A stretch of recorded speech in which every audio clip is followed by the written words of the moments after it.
देखते रहिए STTV, खबर है तो दिखेगी जरूर।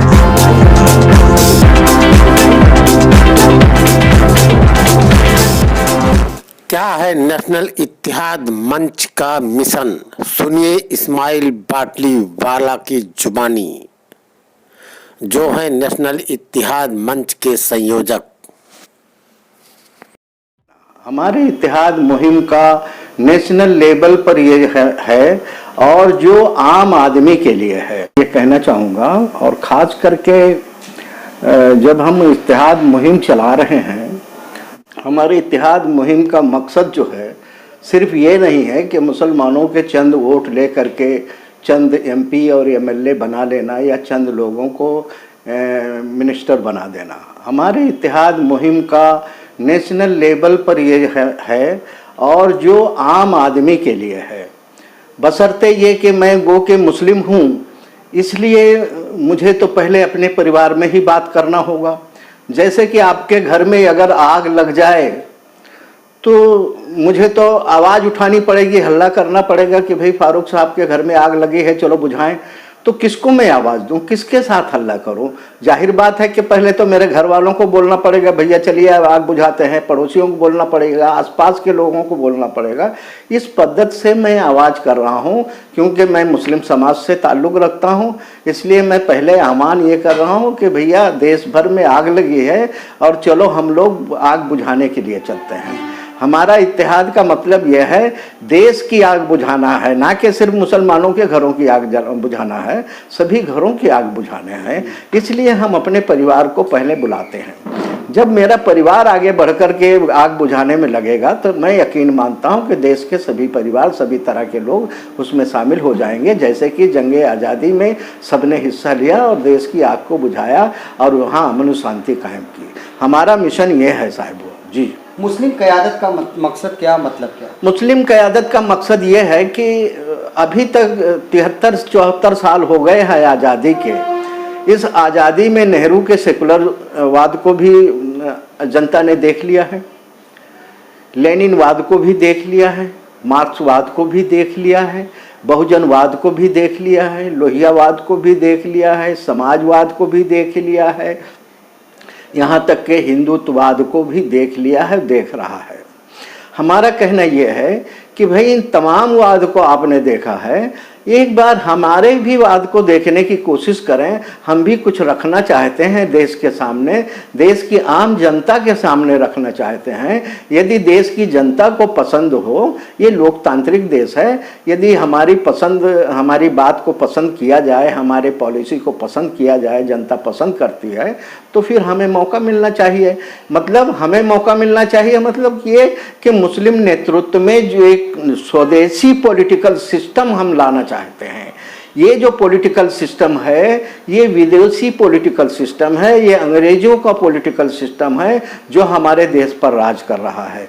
इस पॉलिटिकल सिस्टम को हम बाहर करना चाहते हैं और हमारे एक भारतीय स्वदेशी पॉलिटिकल सिस्टम हम लाना चाहते हैं, जो संविधान चाहता है, जो देश की जनता चाहती है और जो यहाँ के धर्म के महापुरुष रहे हैं वो चाहते हैं। उनकी चाहत के मुताबिक जो है यहाँ पर एक पॉलिटिकल सिस्टम की ज़रूरत है। उदाहरण के तौर पर मैं बता दूं कि यहाँ पर बदलाव के सभी ने बातें की, व्यवस्था परिवर्तन की सभी ने बातें की, पार्टियां बदली, झंडे बदले, नेताओं के चेहरे बदले, लेकिन कोई बदलाव नहीं हुआ।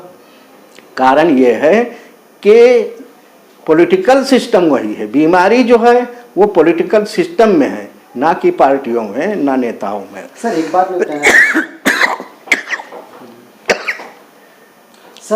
मैं कहना चाहूँगा कि अगर मुस्लिम लीडर की बात की जाए तो सभी राजनीतिक दल में कोई ना कोई मुस्लिम लीडर है ही है। अगर देखा जाए तो बीजेपी में शहनवाज हुसैन हैं और कांग्रेस में देखा जाए तो उसमें भी आज़म खां जैसे लोग हैं, समाजवादी में देखा जाए तो उसमें भी तमाम ऐसे बड़े बड़े चेहरे हैं मुस्लिम लीडर।